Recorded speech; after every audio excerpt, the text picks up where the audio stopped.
കോമളം കൂജയൻ വേണും ശ്യാമളോയം കുമാരക വേദവേദ്യം പരം ബ്രഹ്മ ഭാസതാം പുരതോ മമ. ഗോവിന്ദനാമ സങ്കീർത്തനം. ഉണരില്ലേ? ഗോവിന്ദനാമ സങ്കീർത്തനം. ഗോവിന്ദ ഗോവിന്ദ. ഭാഗവതിലെ പ്രഥമ സ്കന്ധം ആണ് കണ്ടുകൊണ്ടിരിക്കുന്നത്. അതിൽ കുന്തി സ്തുതി, ഭീഷ്മസ്തുതി പ്രധാനപ്പെട്ട 2 ഭാഗങ്ങൾ നമ്മൾ കേട്ടു. അതിനുശേഷം പിന്നീട് ഭഗവാൻ ദ്വാരകയിലേക്ക് പോകാനായിട്ട് ഒരുങ്ങുന്നു. പാണ്ഡവർക്ക് വിഷമുണ്ട്. കാരണം ആർക്കാണ് ഭഗവാന്റെ വിരഹം സഹിക്കാൻ പറ്റുക?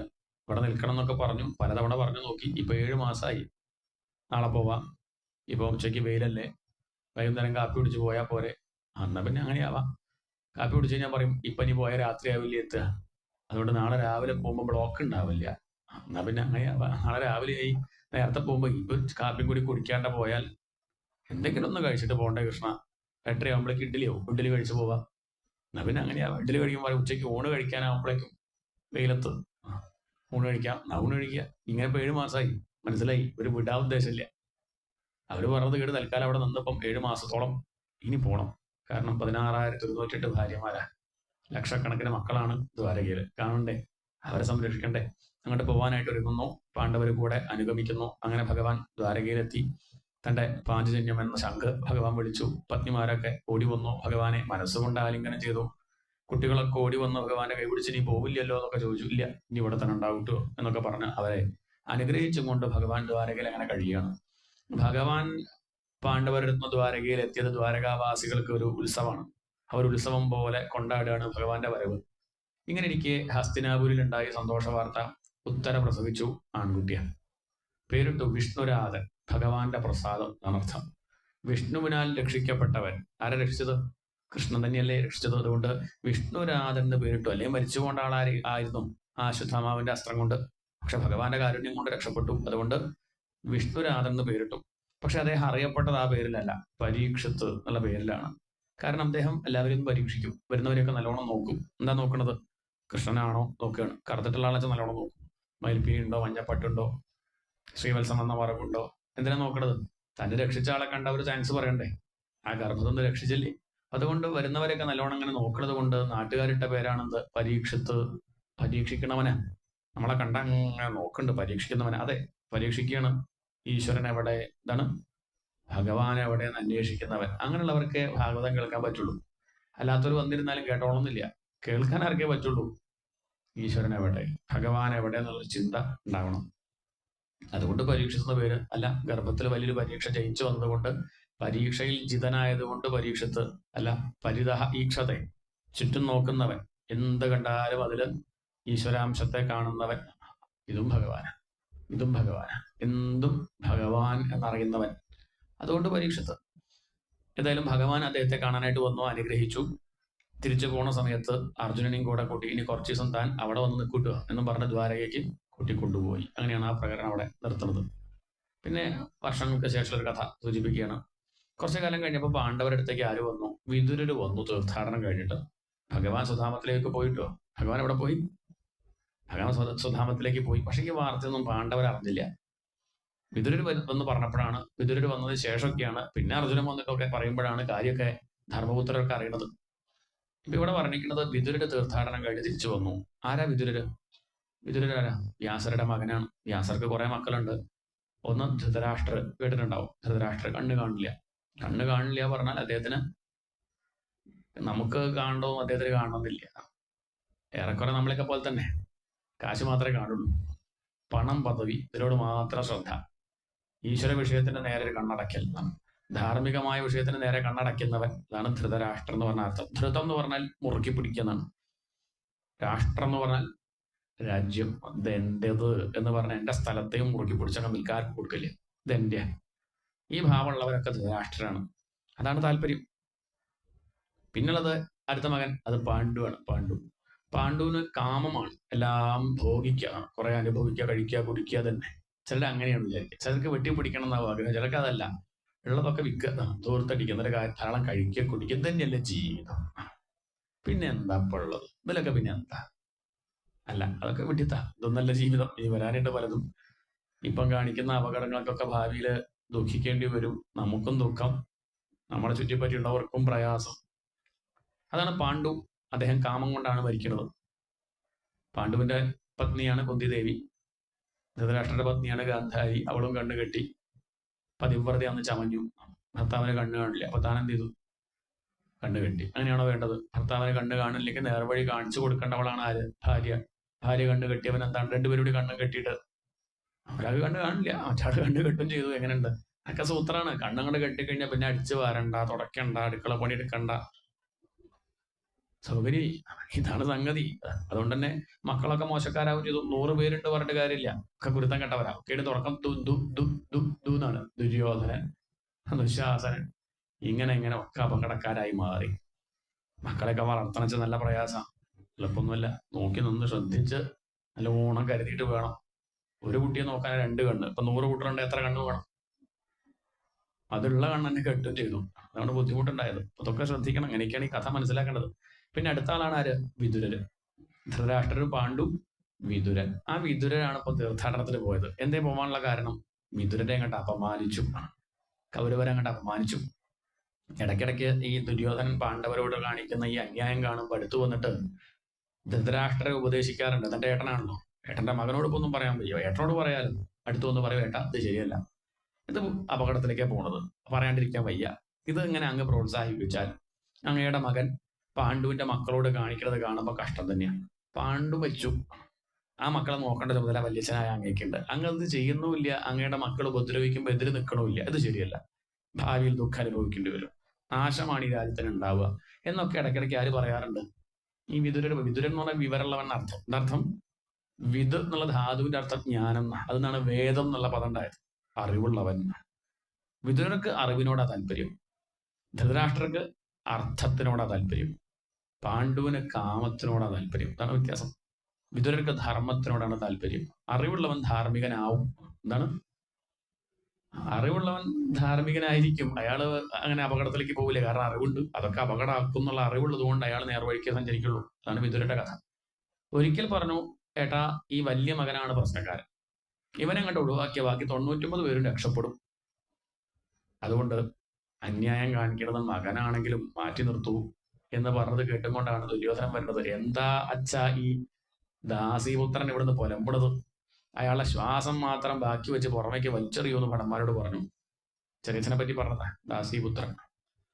അതങ്ങോട്ട് കേട്ടതും വിതുരർക്ക് തോന്നി, കഷ്ടം, താൻ വലിയ മന്ത്രിയാന്ന് പറഞ്ഞു ഈ ഹസ്തിനാപുരിയിൽ തൂങ്ങിക്കിടക്കേണ്ട ആവശ്യമുണ്ടോ?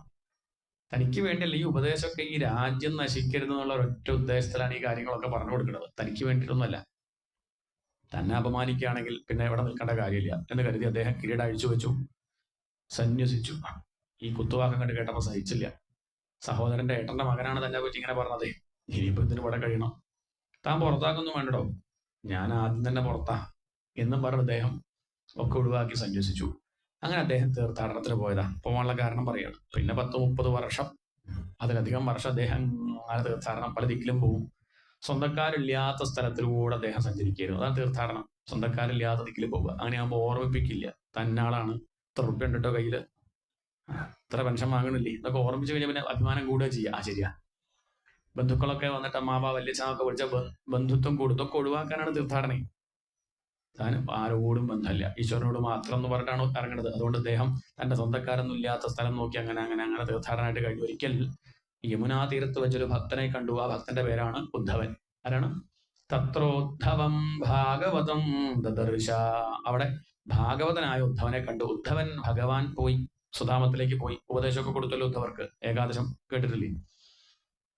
അങ്ങനെ ഭഗവാൻ മെതിയടിയൊക്കെ ഉദ്ധവർക്ക് കൊടുത്ത് ഭഗവാൻ പോയി. ഉദ്ധവരി മെതിയടി ശിരസിൽ വെച്ച് ബദരികാശ്രമത്തിലേക്ക് പോണ വഴിയാണ്. ആരെ കണ്ടു? അവിടെ ഈ വിതുരരെ കണ്ടു. വിതുരരും ഉദ്ധവനും തമ്മിൽ കണ്ടപ്പോൾ പിന്നെ ഭക്തന്മാര് തമ്മിൽ കണ്ടാലുള്ള സന്തോഷം പറയാനുണ്ടോ? സമാന മനസ്കരാണ്. ഒരേ മനസ്സിലുള്ളവരെ കണ്ടപ്പോഴുള്ള സന്തോഷം. അവര് കെട്ടിപ്പിടിക്കുന്നു, ഈശ്വര കഥകൾ അങ്ങനെ പരസ്പരം പറയുന്നു. ആ കൂട്ടത്തിൽ ഉദ്ധവൻ പറഞ്ഞു, ഭഗവാന്റെ ലീലകളൊക്കെ വർണ്ണിച്ചിട്ട് അവസാനം ആ ഭഗവാൻ ഇവിടം വിട്ട് പോവല്ലേ ഉണ്ടായത് എന്നങ്ങോട്ട് കേട്ടതും വിതുരര് പൊട്ടിക്കരയാൻ തുടങ്ങി. ഭഗവാൻ പോയോ? എന്നിട്ടെന്താ ഉദ്ധവ, അങ്ങേക്ക് വലിയ സങ്കടമൊന്നും ഇല്ലാത്തത് ചോദിച്ചപ്പോൾ ഉദ്ധവൻ പറഞ്ഞു, എനിക്ക് ആത്മതത്വം ഉപദേശിച്ചിട്ടുണ്ട്. ഭഗവാൻ പോവുക പറഞ്ഞ വേഷം ഉപേക്ഷിച്ചൊന്നേ ഉള്ളൂ. ഭഗവാൻ എവിടേക്ക് പോവാൻ? അങ്ങയിലും എന്നിലും ഈ പ്രപഞ്ചത്തിൽ മുഴുവൻ വ്യാപിച്ചിരിക്കുന്നത് ആ ഭഗവാന്റെ ചൈതന്യല്ലേ എന്നൊക്കെ പറഞ്ഞ സമയത്ത് വിതുരർക്ക് മനസ്സിലായി, തന്റെ കയ്യിലില്ലാത്ത എന്തോ ഒരു വിദ്യാന്റെ കയ്യിലുണ്ട്. തനിക്ക് ദുഃഖമുണ്ട്, ഉദ്ധവർക്ക് ദുഃഖമില്ല.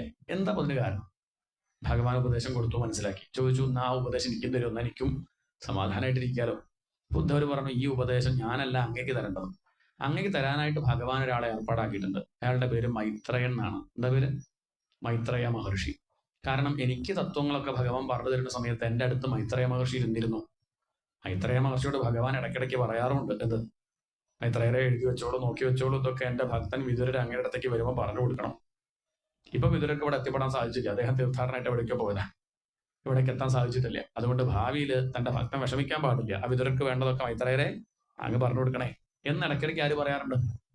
ഭഗവാൻ മൈത്രേയരോട് പറയുന്നത് ഞാൻ ശ്രദ്ധിച്ചിട്ടുണ്ട്.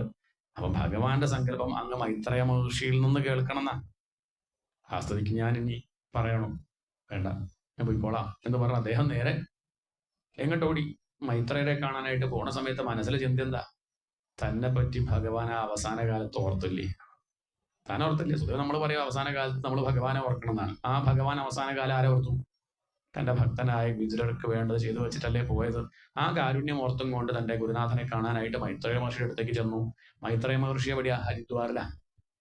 ദ്വാരിദ്യുനദ്യാം ഋഷഭക്കുരുണ മൈത്രേയമാസീനമഗാധബോധം.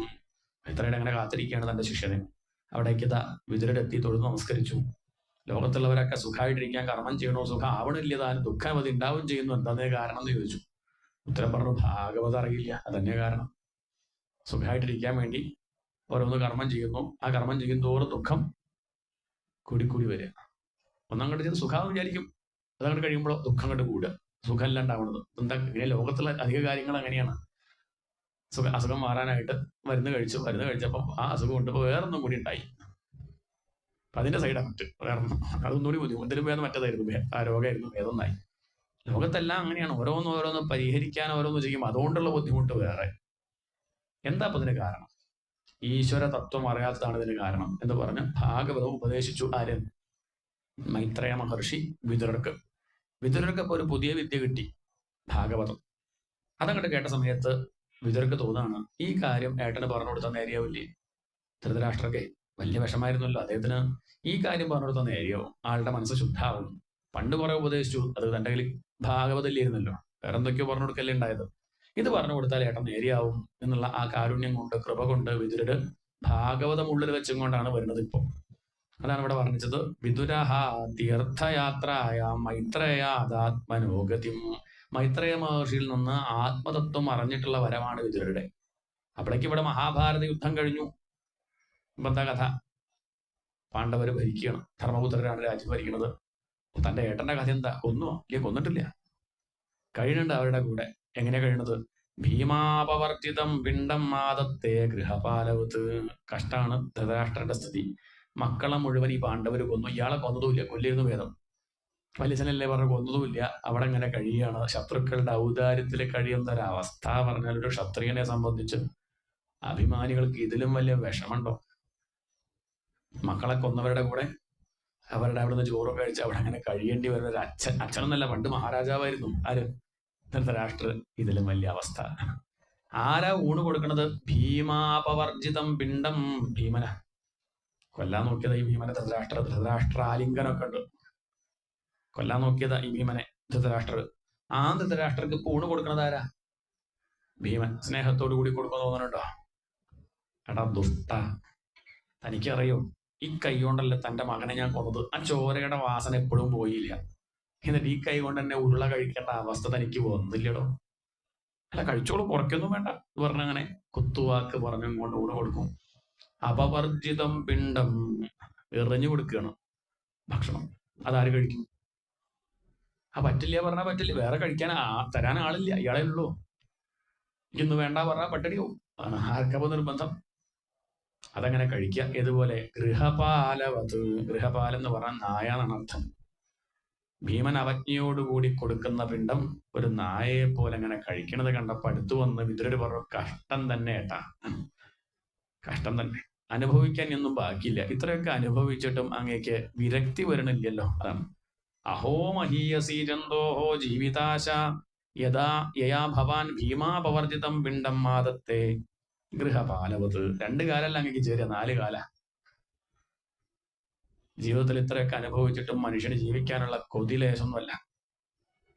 എന്തൊക്കെ അനുഭവിച്ചു, മക്കളൊക്കെ മരിച്ചില്ലേ, സ്ഥാനം നഷ്ടപ്പെട്ടു, പ്രായം ഇത്രയൊക്കെ ആയി, എന്നിട്ട് വിരക്തി വന്നില്ലെങ്കിൽ അത്ര കഷ്ടം. ചെറുപ്പക്കാര് വിഷയത്തിന്റെ പിന്നാലെ പോണു, നമുക്കത് ക്ഷമിക്കാം, ചെറുപ്പല്ലേ. ആ പ്രായത്തിന്റെ നല്ല പ്രായമായി 19 വയസ്സായിട്ട് പിന്നെയും വിഷയ വിചാരം മാത്രമേ ഉള്ളൂ, ഭഗവാനിലേക്ക് തിരിയണില്ലെങ്കിൽ എന്താ പറയണ്ടു? അംഗം ഗളിതം ഫലിതം മുണ്ടം ദശനവിഹീനം ജാതം തുണ്ടം വൃദ്ധോ യാതി ഗൃഹീത്വാ ദണ്ഡം തദപി ന മുഞ്ചതി ആശാപിണ്ഡം. ആചാര്യസ്വാമികൾ പറയാണ്, അംഗം ഗളിതം, ശരീരം ചുക്കി ചുളിഞ്ഞു, ഫലിതം മുണ്ടം, മുടി കൊഴിഞ്ഞു എന്ന് പറഞ്ഞ അർത്ഥം എന്താ? അപ്പോഴേക്കും തിരിയണം. മുടി നരയ്ക്കുമ്പോഴേക്കും, ശരീരം ചുക്കി ചുളിയുമ്പോഴേക്കും ചുളിയാത്ത, വീണ് പോവാത്ത ഭഗവാനെ പിടിക്കാൻ നോക്കണം, എനിക്ക് ദുഃഖം ഉണ്ടാവുക. പക്ഷെ ചെയ്തില്ല. അംഗം ഗളിതം ഫലിതം മുണ്ടം ദശനവിഹീനം, പല്ല് കൊഴിഞ്ഞു പോയി, കൊഴിയുന്നതിന്റെ മുമ്പ് കൊഴിയാത്ത ഭഗവാനെ പിടിക്കണം, ചെയ്തില്ല. ദശനവിഹീനം ജാതം തുണ്ടം, ശരീരത്തിന്റെ പകുതി മുക്കാലും പോയി, പണ്ടത്തെ തടിയൊന്നുമില്ല, ക്ഷീണിച്ചു. അപ്പൊ നടക്കാൻ 2 കാലും പോരാ, വടി കൂടി വേണം. വൃദ്ധോ യാതി ഗൃഹീത്വാ ദണ്ഡം, ഇത്രയൊക്കെ ആയിട്ടും എന്താ അദ്ദേഹം ജപിക്കണമെന്ന് വെച്ചിട്ടുണ്ടോ? ഭഗവാന്റെ നാമാണോ? അല്ല. വന്നു ഓണം കഴിഞ്ഞു വിഷുവെന്നും വന്നില്ലല്ലോ തിരുവാതിരയെന്നും. എന്താ നോക്കണത്? കലണ്ടർ നോക്കുക. അടുത്ത ഞായറാഴ്ച എവിടെയാ പിറന്നാള്, എവിടെയാണ് വേളി. ഇനി പിണ്ടായാലും സാരല്ല, അടപ്രഥമം കിട്ടുമല്ലോ. സദ്യയോടുള്ള മോഹം ഇപ്പോഴും പോയില്ല. എന്ത് പലഹാരം കഴിക്കാം, ഈശ്വര വിചാരം എപ്പോഴും ലേശം പോലും ഹൃദയത്തിൽ. ഇപ്പോഴും എന്തെങ്കിലും കഴിക്കണം, നല്ല സ്വാദുള്ളത് കഴിക്കണം, വറുത്തപ്പേരി കഴിക്കണം. പല്ലില്ല, പല്ല് വേണ്ടേ? പല്ലൊന്നുമില്ല, എന്നാലും വറുത്തപ്പേരി കിട്ടിയാൽ അത് മുണ്ടിന്റെ മടക്കിലാക്കി വീട്ടിൽ കൊണ്ടുവന്ന് അത് മിക്സിയിലിട്ട് വെള്ളം ഒഴിച്ച് അരച്ച് കുടിക്കും. എന്താ പറയണ്ട, ഇത്രയൊക്കെ ആയിട്ടും തദപി നമുഞ്ചതി, ഇത്രയൊക്കെ ആയിട്ടും ചെറിയൊരു സംഗതി പോലും ഒഴിവാക്കാനുള്ള മനസ്സ് വരണില്ലല്ലോ. ഭജ ഗോവിന്ദം ഭജ ഗോവിന്ദം ഗോവിന്ദം ഭജ മുഠമതേ. ഗോവിന്ദനെ ഭജിക്കൂ, അതല്ലേ വേണ്ടത്. അവസാന കാലത്ത് അതേ ഉണ്ടാവുള്ളൂ. അതല്ലാണ്ട് വേറെ ആരും സഹായിക്കാൻ ഉണ്ടാവില്ല പറഞ്ഞാൽ ദുഃഖിക്കേണ്ടി വരുന്ന പറഞ്ഞിട്ട് സഹായിക്കാൻ ഉണ്ടാവും, അവരൊക്കെ ഉണ്ടാവും. എല്ലാവരും ഉള്ളപ്പോഴും അങ്ങനെ ദുഃഖിച്ച് കിടക്കേണ്ട അവസ്ഥ വരും വിഷയ വിചാരം ചെയ്യുന്നവന്. ഈ ഉണർന്നിരിക്കുമ്പോ എന്തൊക്കെയാണോ അകത്തേക്ക് കൊണ്ടുപോയത്, ഇതൊക്കെയാണ് ഇനി അവസാന കാലത്ത് ക്ഷീണിക്കുമ്പോൾ പുറമേക്ക് തേട്ടി വരിക. പ്രായമായി കഴിഞ്ഞുള്ള അവസ്ഥ അങ്ങനെയാണ്. അപ്പൊ ആ ഒരു അവസ്ഥ വരരുത് കരുതിയിട്ടാണ് ഈ പറയണത്. അതുകൊണ്ടാണ് ഈശ്വര വിചാരം അകത്ത് നിറയ്ക്കൂ, നല്ല കാര്യങ്ങൾ ഉള്ളിൽ വരട്ടെ, സാത്വികമായ മനസ്സാക്കിക്കോളൂ. ഒരു 50 വയസ്സ് കഴിയുമ്പോഴേക്കെങ്കിലും ശ്രദ്ധിക്കുക. ഇനി കരുതി വേണം ഓരോ കർമ്മവും ചെയ്യാൻ. കാരണം ചിതത് പറ്റിപ്പോയാൽ ഭാവിയിൽ പ്രയാസം ഉണ്ടാകും. കരുതി ജീവിക്കണം, ഇല്ലെങ്കിൽ ബുദ്ധിമുട്ടാവും ഫലം. അവസാന കാലത്ത് ഇന്ദ്രിയങ്ങളൊക്കെ ക്ഷീണിക്കും, ആഗ്രഹങ്ങൾ ക്ഷീണിച്ചിട്ടുമില്ല, എന്തെങ്കിലുമൊക്കെ വിളിച്ചു പറയും, മക്കൾക്കും ശല്യമായിട്ട് മാറും, വലിയ ബുദ്ധിമുട്ടാവും. നേരെ മറിച്ച് സാത്വികമായിട്ടുള്ള സംസ്കാരമുള്ളവർക്കും അവസാന കാലത്ത് നല്ല പഴുത്ത പഴം പോലെ 10-90 വയസ്സായി, പല്ലൊന്നുമില്ല, എന്നാലും ഇങ്ങനെ ജ്വലിക്കുന്നത് കാണാം. തെളിഞ്ഞ മനസ്സ്, ശുദ്ധമായ മനസ്സാണെങ്കിൽ അവരവിടെ ഉള്ളത് തന്നെ എല്ലാവർക്കും സന്തോഷം. അങ്ങനെ ആവണ്ടേ, അതല്ലേ വേണ്ടത്. അനായാസേന മരണം, മരിക്കും, അത് അനായാസേനയാവല്ലേ വേണ്ടത്. അതാണ് ഇവിടെ പറഞ്ഞത്. ഇതങ്ങട്ട് കേട്ടതും നായ എന്നുള്ള വിളി കേട്ടപ്പം ഉള്ളിൽ കൊണ്ടു ആർക്ക്? ധൃതരാഷ്ട്രക്ക്. അനിയനോട് പറഞ്ഞു നേരെ ആവണമെന്ന് മോഹണ്ടോ, പക്ഷെ ആരാപ്പ എന്നെ നേർവഴി കാണിച്ചു തരാ, എനിക്ക് കണ്ണ് കാണില്ലല്ലോ. ഭാര്യയും കണ്ണ് കെട്ടി. അനിയൻ പറഞ്ഞു ഞാൻ കാണിച്ചു തരാം, വരുവോ? കയ്യങ്ങട്ട് പിടിച്ചു, ഒരു സംശയം ഉണ്ടായില്ല, വരാം എന്ന് പറഞ്ഞങ്ങോട്ട് എണീറ്റു. പതിവ്രതയായിട്ടുള്ള ഗാന്ധാരിയും കൂടെ പോയി. അങ്ങനെ നല്ലൊരു അനിയനുള്ളത് കൊണ്ട് ഇവർക്ക് 2 പേർക്കും മുക്തി എന്ന് പറഞ്ഞു. വലിയച്ഛനും വല്യമ്മയും പോയ വാർത്ത അറിഞ്ഞ് സങ്കടം ധർമ്മപുത്രർക്ക്. നാരദ മഹർഷി വന്നത് മാറ്റി, ലോകത്തുള്ള ഒന്നും നമ്മുടെ കയ്യിലല്ല ധർമ്മപുത്രരെ, ഞാനാണ് ഇവരെയൊക്കെ രക്ഷിക്കണത്, ഞാനാണ് നോക്കി നടത്തണമെന്നുള്ള ആ വിചാരമായിട്ട് ഒഴിവാക്കുക. ഇതെല്ലാം നോക്കി നടത്തുന്നത് ഭഗവാനാണ്. തന്നെയും തന്റെ ബന്ധുക്കളെയൊക്കെ നടത്തുന്നത് ഭഗവാനാണ്. നമ്മളൊക്കെ ഭഗവാന്റെ കയ്യിലെ കളിപ്പാട്ടങ്ങളാണ്. നമുക്കങ്ങനെ വലിയൊരു സ്വാതന്ത്ര്യമൊന്നുമില്ല, അതാണ് സത്യം. വലിയ ഉണ്ടെന്നൊക്കെ തോന്നും, അത്രയേ ഉള്ളൂ. ഇതുപോലെ തീവണ്ടി കയറി, കോഴിക്കോട് നിന്ന് തൃശ്ശൂർക്ക് കയറി, ഇനിയിപ്പോ എന്താ ചെയ്യണ്ടു? വേഗത്തണം. എന്താ വേണ്ടു? തീവണ്ടി അങ്ങോട്ട് ഓടുക. ഓടിയാ കുറച്ച് അപ്പുറത്ത്, കുറച്ച് മുന്നോട്ടൊക്കെ പോവാ, അടുത്ത ബോഗിക്ക് പോവാന്നല്ലാതെ ആ തീവണ്ടിക്ക് അങ്ങോട്ട് 2 അറ്റം ഓടുകയെന്നല്ലാതെ തൃശ്ശൂർ എത്തണം വെച്ചാൽ ഓടിയോണൊന്നും കാര്യമില്ല. ഇതുപോലെ നമുക്ക് ഇങ്ങനെ മെനക്കെടാം, അങ്ങനെ ഓടാം. ഓടിയാലും ഓടാഞ്ഞാലും വണ്ടി തൃശ്ശൂർ എത്തുമ്പം എല്ലാവരും എത്തും. അതല്ലാതെ ആ ഒരു സ്വാതന്ത്ര്യം ഇത്രയേ ഉള്ളൂ. നമുക്ക് അവിടെ അങ്ങനെ കടന്നു തിരിഞ്ഞ് കളിക്കാന്നല്ലാതെ ഒരു പരിധി കൂടുതൽ ഒന്നും ചെയ്യാൻ നമുക്ക് സാധിക്കില്ല. അത് തിരിച്ചറിയൂ. ആ തിരിച്ചറിയലാണ് ഭാഗവതം കൊണ്ടൊക്കെയുള്ള ഉദ്ദേശം. അതല്ലെങ്കിൽ ജീവിതത്തിൽ അനുഭവം വരുമ്പോഴും മനസ്സിലാവും, ദുഃഖം വരുമ്പോഴൊക്കെ മനസ്സിലാവും. എന്ത് ഒരു രക്ഷയുടെ കയ്യിൽ എത്രയാ കാശ്, എത്ര ഡോക്ടർമാരാ സുഹൃത്തുക്കള്, എന്തിന്റെ കുറവാ എനിക്ക്, എന്നിട്ടും എനിക്ക് രക്ഷപ്പെടുത്താൻ പറ്റിയില്ലല്ലോ. ആരുമില്ല, ഒരു സംഗതിയില്ല, കൊണ്ടുപോയി കളഞ്ഞതാ കാറ്റില്, എന്നിട്ട് രക്ഷപ്പെട്ടു പോന്നു. എന്താ അതിനൊക്കെ മറുപടി പറയാ? ഏതായാലും കാര്യങ്ങളൊക്കെ പറഞ്ഞു കൊടുത്തപ്പോ ഒരു ആശ്വാസമായി. പിന്നെ വല്യച്ഛനും വല്യമ്മയ്ക്കും സദ്ഗതിയാണ് ഉണ്ടായത് കേട്ടപ്പോ സന്തോഷം. അങ്ങനെ ഇരിക്കുമ്പോഴാണ് അടുത്ത ദുഃഖം. അർജുനൻ പോയിട്ട് ഇപ്പൊ എത്ര കാലം, എന്താ തിരിച്ചു വരാത്തു, ആകെ വിഷമം. അപ്പോഴാണ് അർജുനൻ വരുന്നത്. അപ്പോഴേക്കും ഭഗവാൻ ഇവിടം വിട്ട് പോയിട്ടുണ്ട്. ഭഗവാനും പോയതോടുകൂടി അർജുനന്റെ തേജസ്സൊക്കെ പോയി. ഗാണ്ഡീവം വന്ന വില്ല് എടുക്കാൻ പറ്റാണ്ട് വലിച്ചു കൊണ്ടുവരികയാണ്. അർജുനെ കണ്ടപ്പോൾ അടുത്ത് പോയി ചോദിച്ചു, എന്താ അനിയ നിന്റെ മുഖത്തെന്താ എത്ര വിഷമം, എന്തേ ഉണ്ടായി ചോദിച്ചപ്പോൾ അർജുനൻ പറഞ്ഞു, ഏട്ടാ വഞ്ചിതോഹം മഹാരാജ ഹരിണ ബന്ധുരൂപിണ ഏന മേ അപഹൃതം തേജ ദേവവിസ്മാപനം മഹത്. നമ്മളെ ആ കൃഷ്ണൻ പറ്റിക്കുകയുണ്ടായത്. കൃഷ്ണനെ പറ്റിച്ചു. കൃഷ്ണൻ പറ്റിച്ചു. കൃഷ്ണൻ പറ്റിച്ചു. നമ്മളീ പറഞ്ഞ പോലെ ഗുരുവായൂരപ്പൻ പറ്റിച്ചു. അല്ല, ഗുരുവായൂരപ്പന്റെ മഹിമ അറിയാതെ പോയി. ഭഗവാൻ പഠിച്ചതല്ല, നമ്മുടെ വിഡ്ഢിത്വം നമ്മളെ പറ്റിച്ചു, നമ്മുടെ അഹങ്കാരം നമ്മളെ പറ്റിച്ചു. ഭഗവാൻ ആരെയും പറ്റിച്ചില്ല. ഭഗവാൻ ഇവിടം വിട്ട് പോയപ്പോഴാണ് തിരിച്ചറിഞ്ഞത് അർജുനൻ തന്റെ തേജസ്സിന് കാരണം ഭഗവാനായിരുന്നു. എന്നെ ജനങ്ങളൊക്കെ പുകഴ്ത്തിയത് എന്റെ കേമത്തം കൊണ്ടല്ല, എന്റെ ഒപ്പം ഭഗവാൻ ഉള്ളത് കൊണ്ടായിരുന്നു. ദേവവിസ്മാപനം മഹത്. ദേവന്മാര് പോലും എന്റെ തേജസ് കണ്ട് വിസ്മയിക്കുമായിരുന്നു. ഇപ്പൊ ദേവന്മാർക്ക് തന്നെ കാണുമ്പോൾ ഒരു വിലയില്ല. അവരൊക്കെ കുറച്ചു മുമ്പ് തൊഴുതതും എണീറ്റതൊക്കെ എന്നെ കണ്ടിട്ടല്ലായിരുന്നു അഭിനയോ. എന്റെ മുന്നിൽ കൃഷ്ണൻ ഉണ്ടായിരുന്നു. ആനപ്പുറത്ത് നമ്മൾ തടമ്പോയിട്ട് നിൽക്കുമ്പോൾ ആര് തൊടും? എല്ലാവരും തൊടും, ഇല്ലേ? തൊഴുന്നത് ആരെയാ? തിരുമേനിയെ. തിരുമേനിയല്ല, അത് ഭഗവാനെ തൊഴുന്നത്. അതറിയാണ്ട് തിരുമേനിയാണ് വിചാരിച്ചാലോ, തിരുമേനി മുടിയൊക്കെ നേരെയാക്കുക, തൊഴുണ്ട് പറയും. അയാളല്ല, അത്രയേ ഉള്ളൂ. പക്ഷെ അവനവനെന്ന് വിചാരിച്ചാൽ കഴിഞ്ഞു കഥ. തടമ്പില്ലാണ്ടൊന്ന് കയറി വെക്കൂ, സർക്കസ് പോലെ കണക്കാക്കുള്ളൂ. അത്രയേ ഉള്ളൂ വ്യത്യാസം. ചിലപ്പോൾ നമ്മളൊക്കെ നമസ്കരിച്ചു ഭാഗവതമൊക്കെ കയ്യിലെടുക്കുമ്പോൾ ആളുകൾ ചെയ്യും, അടുത്ത് വരും, തൊഴും, നമസ്കരിക്കുകയൊക്കെ ചെയ്യും. അതെങ്ങാനും എന്നെന്ന് വിചാരിച്ചാൽ എന്നെ വീഴ്ച. പുസ്തകം കയ്യിൽ നിന്ന് അങ്ങോട്ട് മാറ്റിയാൽ ഒരാൾക്കും വേണ്ട, അത്രയേ ഉള്ളൂ. അപ്പൊ നമിക്കുന്നത് ആരെയാ? ഈ ഗ്രന്ഥത്തെയാണ്, ഭഗവാനെയാണെന്ന് അറിഞ്ഞാൽ ദുഃഖമില്ല. അതല്ലെങ്കിൽ അതപ്പം തന്നെ ഉണ്ടാവുക. ഇതാണ് അർജുനന് പറ്റിയത്. എല്ലാവരും തൊഴുത് കണ്ടപ്പോൾ തന്നെ വിചാരിച്ചു, ഇവ ഭഗവാനെ കണ്ട് പോയപ്പോൾ ഒരാൾക്കും തന്നെ ഒരു വിലയില്ലാണ്ടായി. വഞ്ചിതോഹം മഹാരാജ. ഇപ്പൊ ഞാൻ ഏട്ടാ കഷ്ടാണ് സ്ഥിതി. ആ ഭഗവാൻ നമ്മളെ വിട്ടങ്ങോട്ട് പോയി, ഒരു വാക്ക് പോലും പറയാണ്ട്. എന്റെ ഇപ്പോഴത്തെ വിഷമം എന്താ ചോദിച്ചാൽ, നമ്മൾ ആ ഭഗവാനെ വേണ്ടതുപോലെ ആദരിച്ചില്ലേ. ആ ദുഃഖം അർജുനെ അലട്ടുകയാണ്. ഈ ദുഃഖം നമുക്ക് ഇല്ലാണ്ടിരിക്കാനാണ് ഭാഗവതമൊക്കെ കേൾക്കൂ പറയുന്നത്. അവസാന കാലത്ത് ഇന്ദ്രിയങ്ങളൊക്കെ ക്ഷീണിക്കുമ്പം, എന്തെങ്കിലും വയ്യായ വന്ന് കിടക്കുന്ന സമയത്ത് ഒന്നുമില്ലെങ്കിൽ നമുക്ക് സമാധാനിക്കാം. ഒരു സപ്താഹം ഞാൻ ശ്രദ്ധിച്ചിരുന്ന് കേട്ടിരുന്നുണ്ടോ ഭഗവാനെ? ഒരു സപ്താഹം ഞാൻ കേട്ടിട്ടുണ്ട്, ശ്രദ്ധിച്ച് കേട്ടിട്ടുണ്ട്. അവിടെ പോയി 7 ദിവസം കുറച്ചൊക്കെ ഉറങ്ങിയിട്ടാണ്, അത് സാരില്ല, കേട്ടിട്ടുണ്ട്. ഞാൻ അങ്ങനെ വരുന്നതിനൊന്നും പോയി വേണമെച്ചാൽ പോകായിരുന്നു. എത്ര പ്രാവശ്യം വിളിച്ചതാ, വിഷു കഴിഞ്ഞപ്പോ പോട്ടെ, വരണോ പോരുന്നോ, ഞാൻ പോയില്ലല്ലോ. നമുക്കൊന്ന് സമാധാനിക്കാൻ പറ്റും. ഇതിപ്പോ അർജുനതില്ല. അതാണ് ഭഗവാൻ കൂടെയുള്ളപ്പം വേണ്ടതുപോലെ ആദരിച്ചില്ലല്ലോ എന്നുള്ള ദുഃഖം. എന്നാ ഭഗവാൻ തന്നോട് കാണിക്കുന്ന വാത്സല്യവും സ്നേഹവും കണ്ടാൽ, നർമാണ്യുദാര രുചിരസ്മിത ശോഭിതാനി ഹേ പാർത്ഥ ഹേ അർജുന സഖേ കുരുനന്ദനേതി.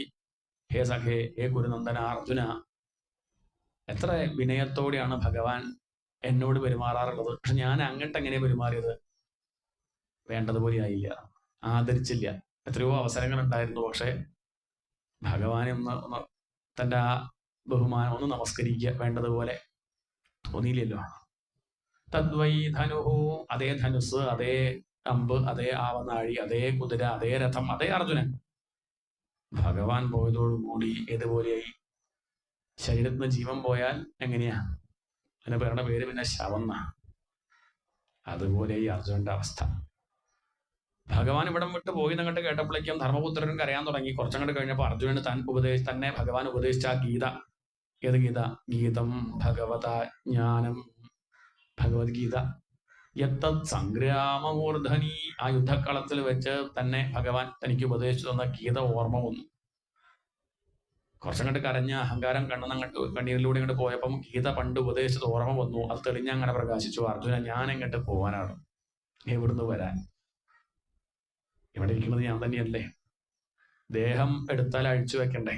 വാസാംസി ജീർണാനി യഥാവിഹായ നവാനി ഗൃഹാതി നരോപരാണി.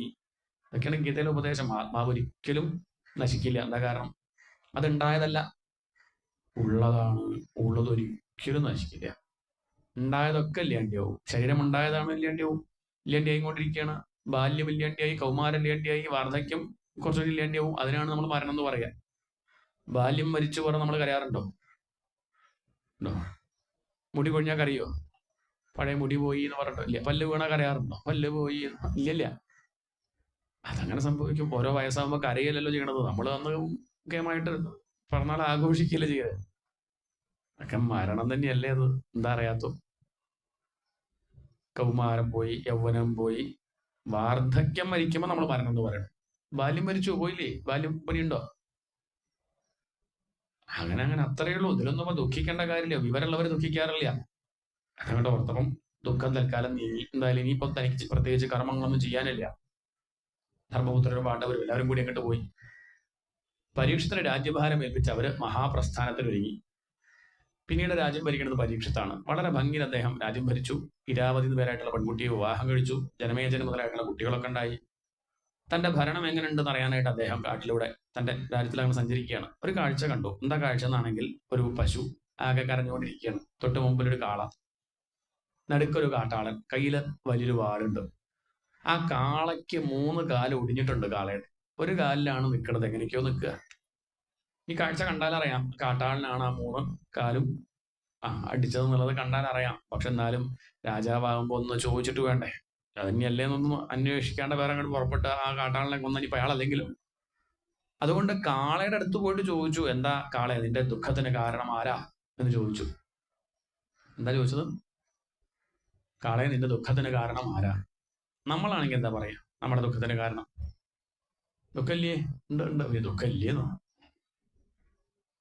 അപ്പം ആരാ ദുഃഖത്തിന് കാരണം? ദുഃഖത്തിന് കാരണം മൂപ്പര്, അങ്ങേര് പുള്ളിക്കാരൻ. പുള്ളിക്കാരന് ചോദിച്ചാൽ പുള്ളിക്കാരി എന്ന് പറയും. പുള്ളിക്കാരന്മാരും പിന്നെ ഇവിടെ ഇല്ലാത്തതുകൊണ്ട് ബുദ്ധിമുട്ടില്ല. അത്രയേ ഉള്ളൂ. അപ്പൊ അതാണ് ലോകത്തിന്റെ അവസ്ഥ. അതല്ലെങ്കിൽ മക്കളാണ് കാരണം, അല്ലെങ്കിൽ അയൽവാസികളാണ് കാരണം, അല്ലെ? അല്ലെങ്കിൽ സ്ഥലത്തിന്റെ പ്രശ്നമാണ്. ഈ സ്ഥലത്ത് വന്നതുകൊണ്ടാണ് ബുദ്ധിമുട്ടില്ല. ഈ വീടിന്റെ പ്രശ്നം എനിക്ക് കുറച്ച് ദിവസമായി തോന്നുന്നുണ്ട്. ഈ വീടിന്റെ തന്നെയാ കുഴപ്പം. പിന്നെന്താ പറയാ? വേറെന്താ പറയാറ്? രേഖ പറയാറുണ്ടോ? ഈ രേഖ ഇനിയിപ്പോ മാറ്റാൻ പറ്റുമോ? എന്താ അതിപ്പോ ഇനി മാറ്റാൻ പറ്റില്ല. അതാണ് കാരണം. ഇന്ന അച്ഛൻ്റെ ഇന്ന അമ്മയുടെയും മകനായിട്ട് വന്നതെന്റെ പ്രശ്നമാണ്. ഇനി എന്ത് ചെയ്യും? അതൊന്നും മാറ്റാൻ സാധിക്കുന്നതല്ല. കണി കണ്ടതാണ് പ്രശ്നം. രാവിലെ കണ്ട് എണീറ്റപ്പോ ഒരു പൂച്ച, അല്ലൊരു പല്ല് ചലിച്ചു. അതന്നെയാ പ്രശ്നം. പല്ല് ചലിച്ചു. അതിനും ചലിക്കണ്ടേ? നമുക്ക് എന്തൊക്കെ കാരണമുണ്ട്? ഇപ്പൊ ബുദ്ധിമുട്ട് അനുഭവിക്കണ്ടെങ്കിൽ എന്തൊക്കെ കാരണം? അല്ലെ, സത്യല്ലേ? ഈ പറഞ്ഞത് സത്യല്ലേ? ഒന്ന് മാത്രം നമ്മൾ പറയില്ല, ഞാനാണ് കാരണം എന്ന് പറയില്ല. അത് മറച്ചു വെക്കാൻ മറ്റുള്ളവരുടെ ഒക്കെ പേരടിക്ക് തിടും. ഇതുവരെയും കുഴപ്പമില്ല. അതങ്ങോട്ട് വന്ന് കയറി അന്ന് മുതൽ ഇവിടെ അതിന്റെ അതാ പ്രശ്നത്തിന് കാരണം. അപ്പുറത്തെ വീട്ടിൽ കൂടാത്രം, അയാൾ പിന്നെ അതിന് നിൽക്കുക. ഇങ്ങനെ പലതും പറയണം. ദുഃഖത്തിന് കാരണം അതൊന്നുമല്ല. ദുഃഖത്തിന് കാരണം അവനവൻ തന്നെ. എന്റെ കർമ്മത്തിന്റെ ഫലമാണ് ഞാൻ അനുഭവിക്കുന്നത്. വേറൊരാളുടെ കർമ്മത്തിന്റെ ഫലം ഞാൻ അനുഭവിക്കില്ല. അന്യായമായിട്ട് ഈ പ്രകൃതി ആർക്കും ഒന്നും കൊടുക്കില്ല. വേണ്ടത് കൃത്യം കൊണ്ടെത്തിക്കുകയാണ്. നമ്മൾ അയച്ച കത്ത് നമുക്ക് തന്നെ എത്തിക്കുകയാണ്. കുഞ്ഞുണ്ണി മാഷ് പറയും, വിവരമില്ലാത്ത സിപ്പായി എന്ന് വിചാരിക്കും നമ്മൾ. അല്ലല്ല, നല്ല വിവരമുള്ള പോസ്റ്റ്മാനാ. നമ്മൾ അയച്ചു തന്നെ അദ്ദേഹം കിട്ടാൾ അവിടെ കൊണ്ട് കൊടുക്കില്ല, നമുക്ക് തന്നെ അങ്ങോട്ട് കൊണ്ടുതരും. കുറച്ച് വൈകിട്ടാണെങ്കിലും നമ്മൾ ചെയ്ത കർമ്മത്തിന്റെ ഫലം അനുഭവിക്കുകയാണ്. അത് അനുഭവിക്കുമ്പോൾ ബാക്കിയുള്ളവരെ കുറ്റം പറയണേ. ഇവിടെ കാള പറഞ്ഞു, ഞാൻ അനുഭവിക്കുന്നത് എന്റെ കർമ്മത്തിന്റെ ഫലം അത്ഭുതമായി പരീക്ഷത്തിന്. അങ്ങനെ പറയുന്നുണ്ടെങ്കിൽ ആരാത്? ധർമ്മിഷ്ഠന്മാരെ അങ്ങനെ പറയുള്ളൂ, സജ്ജനങ്ങൾ മാത്രമേ അങ്ങനെ പറയുള്ളൂ, വേറെ ആളെ കുറ്റം പറയില്ല. ഇങ്ങനെ അനുഭവിക്കുന്നുണ്ടെങ്കിൽ ഞാൻ ഈ ചെയ്ത കർമ്മത്തിന്റെ ഫലമായിരിക്കും. ഇനി ജന്മത്തിലല്ലെങ്കിൽ ഓരോ ജന്മങ്ങളിൽ ഞാൻ ചെയ്തിട്ടുണ്ടാവും. അതല്ലാതെ അന്യായമായിട്ടൊന്നും അനുഭവിക്കില്ല. കാരണം പ്രകൃതിയുടെ നിയമമാണത്.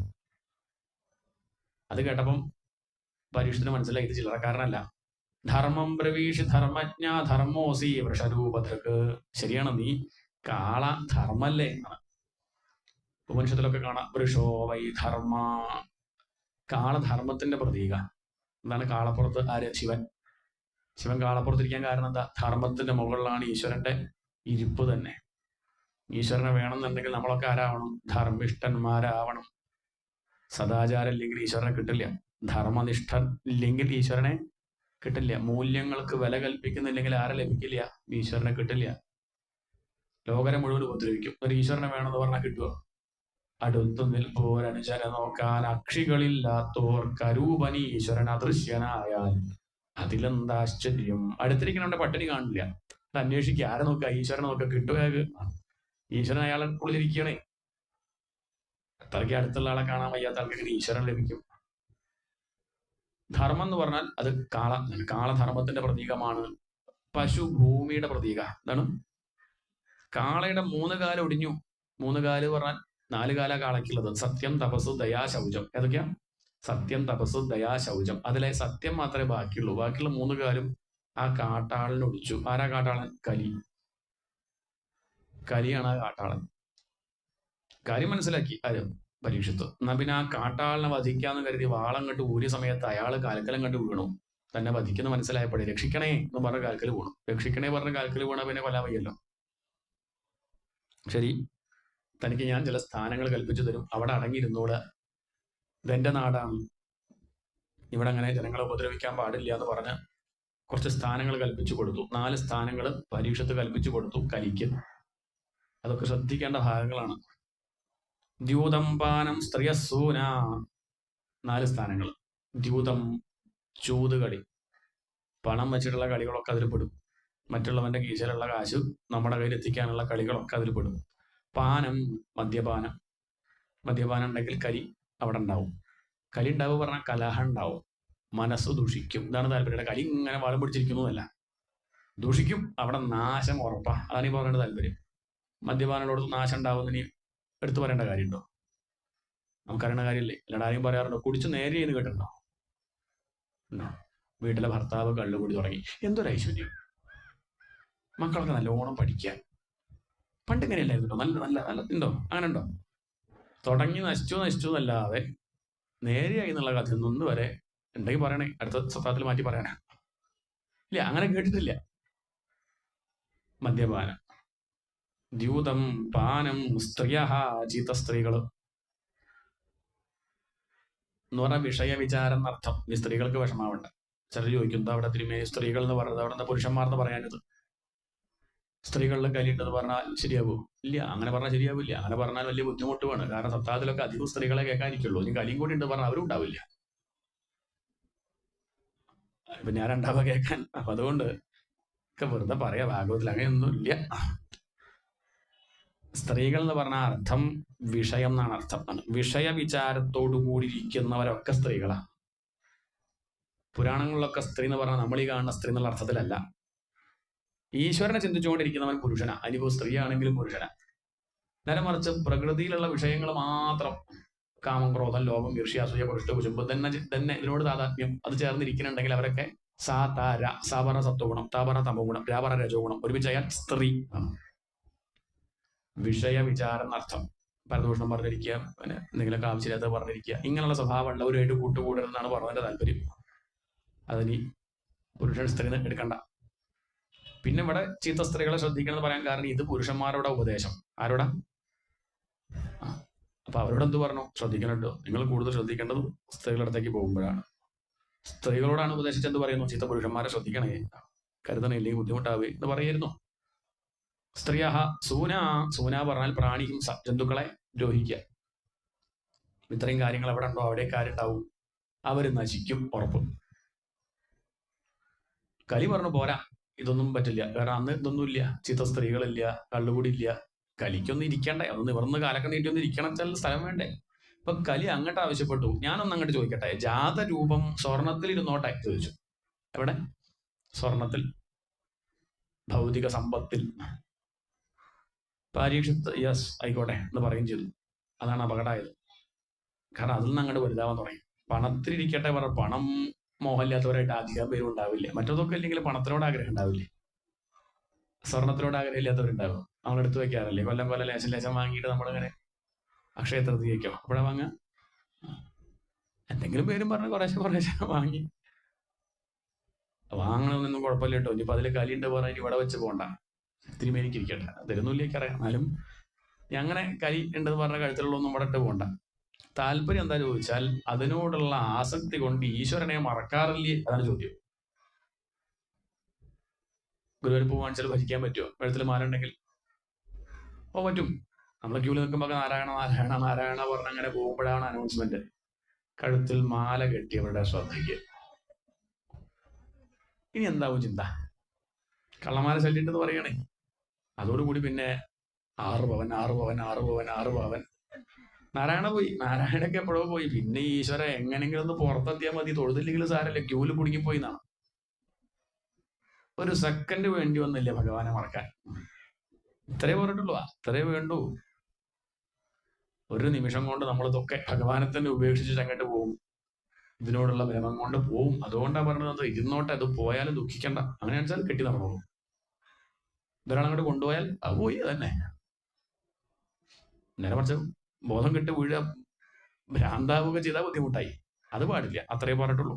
അതൊന്നും കൊണ്ടു നടക്കേണ്ടതല്ല. ഇനിയിപ്പം സപ്താഹം കേട്ടു, ഇനി പണം ഉണ്ടാക്കില്ല, അങ്ങനെയൊന്നുമല്ല. ഒക്കെ ഉണ്ടാക്കണം, സ്ഥിരമായിട്ട് ഉണ്ടാക്കുക. നാളെ പോയാലും ദുഃഖിക്കേണ്ട, കാശ് വരും പോവും, അതൊക്കെ ഒന്നും പോയിക്കൊണ്ടിരിക്കും. ശാശ്വതമായിട്ടുള്ളത് ഭഗവാൻ. ഏതായാലും ഒരിക്കൽ പരീക്ഷത്ത് നായാട്ടിന് പോയി, ക്ഷീണിച്ചു, കൂടെയുള്ളവരൊന്നും കാണുന്നില്ല, നല്ല വിശപ്പ് ദാഹം. ഒരു മഹർഷി ധ്യാനിച്ചിരിക്കുന്നത് കണ്ടു. അയാളുടെ അടുത്ത് പോയിട്ട് ചോദിച്ചു, ലേശം വെള്ളം തരൂ ചോദിച്ചു. അദ്ദേഹം അത് അറിഞ്ഞില്ല, അദ്ദേഹം ധ്യാനത്തിലിരിക്കുക. പലതവണ ചോദിച്ചു, മഹർഷേ ഞാൻ പരീക്ഷത്താണ്, രാജാവ് വിഷ്ണുരാജൻ, അർജുനന്റെ പേരക്കുട്ടി, അതൊക്കെ എന്തൊക്കെയോ കേമത്തൊക്കെ പറഞ്ഞു. ആര് കേൾക്കാൻ എന്തൊക്കെ. അദ്ദേഹം ധ്യാനിച്ചിരിക്കുകയാണ്. പക്ഷെ ഈ പരീക്ഷത്തിൽ തോന്നി ഇദ്ദേഹം ഈ വെള്ളം തരാൻ പഠിച്ചിരിക്കുകയാണ്. വെള്ളം തരാൻ അകത്ത് പോയിട്ട് വെള്ളം എടുത്തുകൊണ്ടുവരാൻ പഠിച്ചിട്ട് ഇവൻ ഇവിടെ ഇങ്ങനെ കള്ളസമാധിയായിട്ടിരിക്കുകയാണ്. നോക്കണത് ഇയാളുടെ സമാധി. എനിക്ക് തോന്നുന്നില്ല ഇത്രയൊക്കെ നേരം 2-2.5 മണിക്കൂർ നേരം ഇയാൾ അങ്ങനെ ഇരിക്കണത്. എങ്ങനെയൊക്കെ ഒരു മനുഷ്യൻ ഇരിക്കാൻ പറ്റും? നോക്കട്ടെ, കള്ളസമാധിയാണോ നോക്കട്ടെ എന്നും പറഞ്ഞ് അദ്ദേഹം തൊട്ടടുത്ത് ചത്ത പാമ്പിനെ കണ്ടു, തന്റെ വില്ലിന്റെ അറ്റം കൊണ്ടെടുത്ത് കൊണ്ടുപോയി മഹർഷിയുടെ തോളിലിട്ടു. അപ്പൊ സന്തോഷമായോ? അപ്പൊ കുറച്ചൊരു സമാധാനമുണ്ട്. ആരാ ചെയ്തത് മറന്നുകൊണ്ടാ. നമ്മളൊക്കെ വെച്ചാൽ പോട്ടെ വിചാരിക്കുക. പരീക്ഷത്തിന്റെ പേരക്കുട്ടി, ഇയാളെയാണ് ആ ഭഗവാൻ ഗർഭത്തിൽ വെച്ച് രക്ഷിച്ചത്. ആ പരീക്ഷത്ത് എന്ത് ചെയ്തു? ഒരു മഹാത്മാവിന്റെ കഴുത്തിൽ ചത്ത പാമ്പിനിട്ടു. വില്ലിന്റെ അറ്റം കൊണ്ടെടുത്തത്. കൈകൊണ്ട് എടുക്കാൻ അറപ്പുള്ളതുകൊണ്ടാണ് വില്ലിന്റെ അറ്റം കൊണ്ടെടുത്തത്, അല്ലെങ്കിൽ കൈകൊണ്ട് എടുത്താൽ പോലെ. തനിക്ക് തൊടാൻ അറപ്പുള്ളൊരു വസ്തു വേറൊരാളുടെ കഴുത്തിലിടാൻ ഒരു മടി ആർക്കുണ്ടായില്ല. ഹാവു, അത് തെറ്റല്ലേ? അല്ലേ? ആണോ? അത് തെറ്റന്നെയാണ്, സംശയമൊന്നുമില്ല. പക്ഷെ അതുകൊണ്ടാണ് ഭാഗവതം നമുക്ക് കിട്ടി കിട്ടോ, വേറെ വിഷയം. ഇല്ലെങ്കിൽ ഭാഗവതം കിട്ടില്ലായിരുന്നു. ആ ഒരു മോശം കർമ്മം അറിയാതെ പരീക്ഷത്ത് ചെയ്തു പോയി. എന്നിട്ട് വിശപ്പും ദാഹവും മാറിയോ? ഇല്ല. അത് കഴുത്തിലിട്ടപ്പോൾ മനസ്സിലാക്കി കള്ളസമാധി അല്ല, മനസ്സിലായി. അദ്ദേഹം അത് അറിഞ്ഞില്ല. അദ്ദേഹത്തിന് ചത്ത പാമ്പനിട്ടാലും പുഷ്പമാനിട്ടാലും ഒക്കെ ഒരുപോലെയാ. തിരിച്ച് പരീക്ഷത്ത് പോയി, കൊട്ടാരത്തിലെത്തി, സിംഹാസനത്തിൽ ഇരുന്നെങ്കിലും ഇരിപ്പുറക്കണില്ല.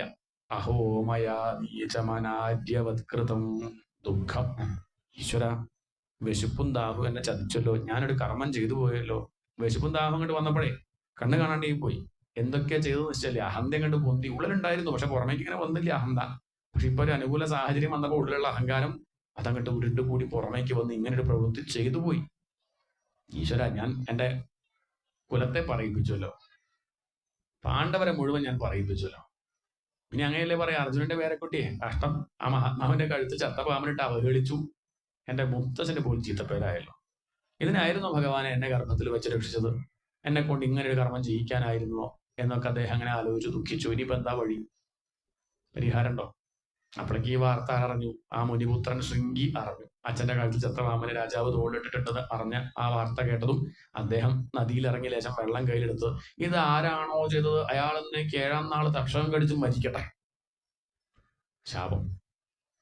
അത് കേട്ടിട്ടാണ് മഹർഷി ഉണരുന്നത്.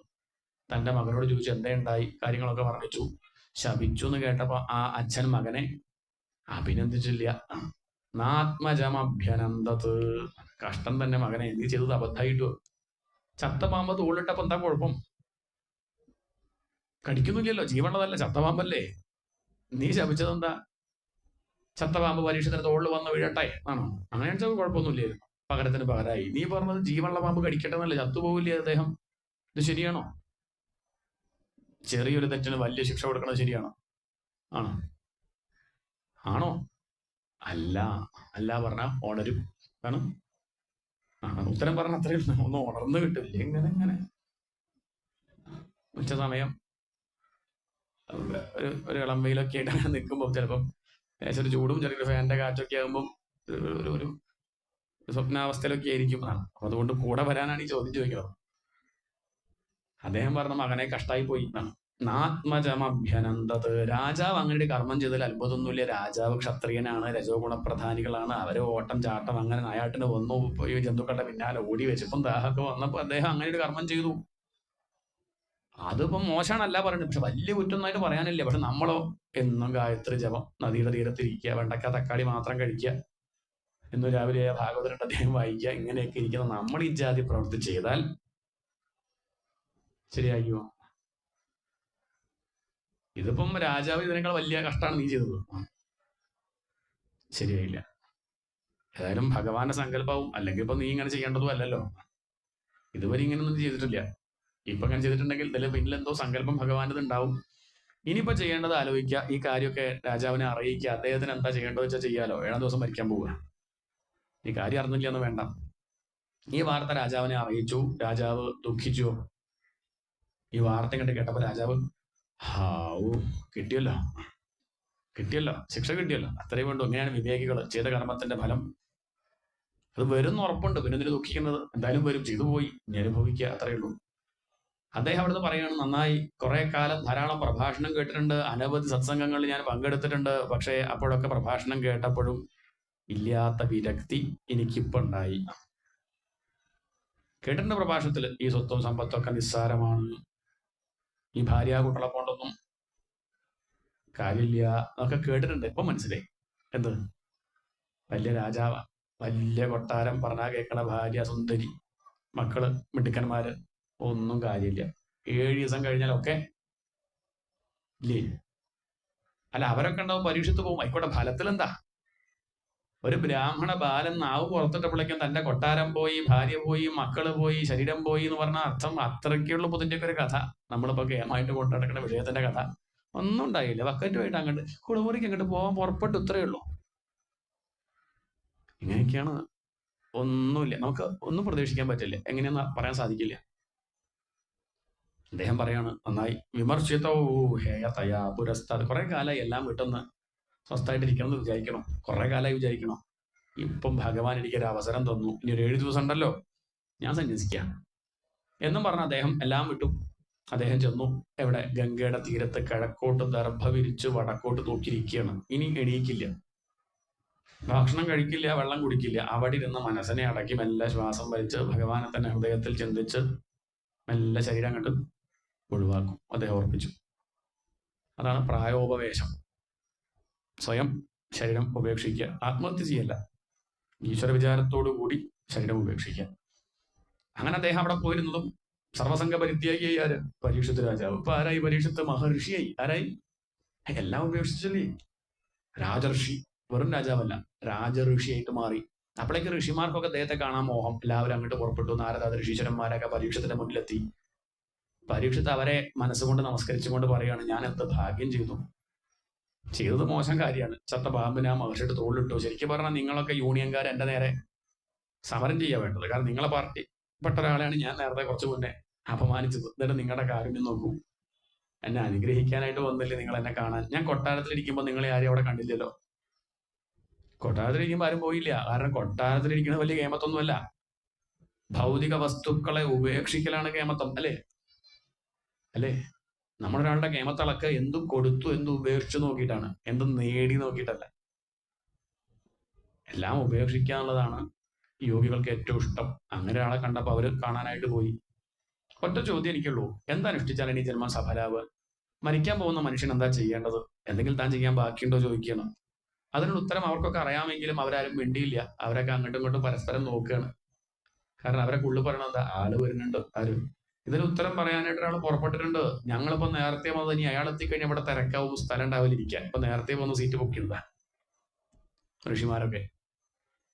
അവരൊക്കെ ഉത്തരം അറിയാമെങ്കിലും പരസ്പരം നോക്കി പുഞ്ചിരിച്ച സമയത്ത് അവിടേക്ക് ആര് വന്നു? തത്രാഭവത് ഭഗവാൻ വ്യാസപുത്ര യദൃച്ഛയാഗമഠമാനൂനപേക്ഷ ലക്ഷ്യലിംഗോ നിജലാഭതുഷ്ടോ വൃതസ്ത്രീബാലൈഹി അവധൂതവേഷ. 16 വയസ്സ് പ്രായം. ചുറ്റും സുഗന്ധം പരുത്തിക്കൊണ്ടൊരു ദിവ്യ ജ്യോതിസ് അവിടേക്ക് വന്നു. തത്രാഭവത്. ശ്രീശുകര് രാവിലെ പറഞ്ഞില്ലേ, ശ്രീശുകർ എങ്ങനെയുള്ള ആളാ? സർവഭൂത ഹൃദയം. അച്ഛൻ വിളിച്ചിട്ട് പോലും നിൽക്കാത്ത ആള് ഇപ്പം പരീക്ഷത്ത് വിളിച്ചിട്ടൊന്നുമില്ല. തത്രാഭവത്. യാദൃച്ഛികമായിട്ട് എവിടെ എത്തി? പരീക്ഷത്തിന്റെ മുന്നിൽ അങ്ങോട്ട് എത്തി. ഭഗവാൻ തന്നെ വേഷമൊന്നും മാറ്റി ശ്രീശുകരുടെ രൂപത്തിൽ ആര് വന്നു? ഭഗവാൻ ഉപദേശിക്കാൻ വരിക പരീക്ഷത്തിന്. പരീക്ഷത്ത് തേടി പോയിട്ടൊന്നുമില്ല. ഗുരുനാഥൻ എവിടെ അന്വേഷിച്ചു പോയോ? ശുഗരെ പറ്റി പരീക്ഷത്ത് കേട്ടിട്ടുണ്ടോ ഉള്ള കാര്യത്തിന് സംശയമാണ്. ഒന്നും വേണ്ട, നമ്മളിങ്ങനെ അന്വേഷിച്ചുകൊണ്ടിരിക്കുക എവിടെയാ ഗുരുനാഥൻ. ഒന്നും വേണ്ട, നമ്മൾ പക്വത നേടിയാൽ എങ്ങോട്ട് വരും? നമ്മളെ വീട്ടിലേക്ക് ഇങ്ങോട്ട് വരും. നമ്മൾ ഇരിക്കുന്ന ദിക്കിലേക്ക് ആര് വരും? ഭഗവാൻ തന്നെ ഗുരുനാഥന്റെ രൂപത്തിൽ വരും. നമ്മളെന്തേ വേണ്ടു? നമ്മളതിനുള്ള പക്വത നേടണം. ഹൃദയം ശുദ്ധാക്കുക, വിനയത്തോടു കൂടി കഴിയുക, ഈശ്വരനെ നേടണം എന്നുള്ള വിചാരം ഉണ്ടാവുക. അത്രയും ഉണ്ടായാൽ പ്രകൃതി ആരെത്തിക്കും? ഗുരുനാഥൻ എത്തിക്കും. തത്രാഭവത് ഭഗവാൻ വ്യാസപുത്ര. ഇപ്പൊ ആ ഭഗവാൻ വ്യാസപുത്രനായി കൊണ്ടാണ് വരുന്നത് പരീക്ഷത്തിന് ഉപദേശിക്കാൻ. തം ദ്യഷ്ടവർഷം. 16 വയസ്സ് പ്രായം. എന്തൊരു സൗന്ദര്യം! കഴുത്തുവരെ മുടി, ഒന്നുമില്ല, ഒരു കൗപീനം മാത്രമേ കൊടുത്തിട്ടുള്ളൂ. അങ്ങനെയുള്ള അവധൂതവേഷ. ആ ശ്രീശുകരെ കണ്ടതും വ്യാസർ എണീറ്റു. വ്യാസരുടെ അച്ഛൻ പരാശരൻ എണീറ്റു. അവിടെയുള്ള ഋഷിമാരൊക്കെ എണീറ്റു. പ്രായം കൊണ്ട് നോക്കി ചെറുപ്പാട്ടോ, അധികം പ്രായമില്ല. പക്ഷെ അച്ഛനും മുതുമുത്തച്ഛനൊക്കെ എണീറ്റു. ഋഷിമാരൊക്കെ എണീറ്റ് ആരെ തൊഴുതു? ശ്രീശുവരെ തൊഴുതു. അറിവിനെ ഉള്ളിൽ അനുഭവിക്കുന്ന അനുഭൂതിയാണ് വന്ദിക്കുന്നത്. തന്നെക്കാൾ സമാധാനം അദ്ദേഹത്തിനുണ്ട്. അതുകൊണ്ട് വന്ദിക്കാണ്ടിരിക്കാൻ വയ്യ. അങ്ങനെ ശുഗരെ വന്ദിച്ചു. ശുഗര് ആ ഋഷിമാരുടെ നടുക്കിരുന്നു. ഏതുപോലെ? നക്ഷത്രങ്ങളുടെ നടുക്ക് ചന്ദ്രൻ ശോഭിക്കും പോലെ. ഋഷിമാര് നക്ഷത്രങ്ങള്, ശുഗര് കുറച്ചധികം തിളങ്ങുന്നുണ്ട്, പൂർണ്ണചന്ദ്രനെ പോലെ. പരീക്ഷത്തിന് ശുഗരെ കണ്ടപ്പോഴേക്കും ഹൃദയം ശുദ്ധായി. മരുഭൂമിപ്പെട്ട് വലഞ്ഞ് വയ്യാതെയാവുമ്പോൾ ലേശം വെള്ളം കിട്ടിയ അത്ര കണ്ട് സമാധാനം ഉണ്ടാവും.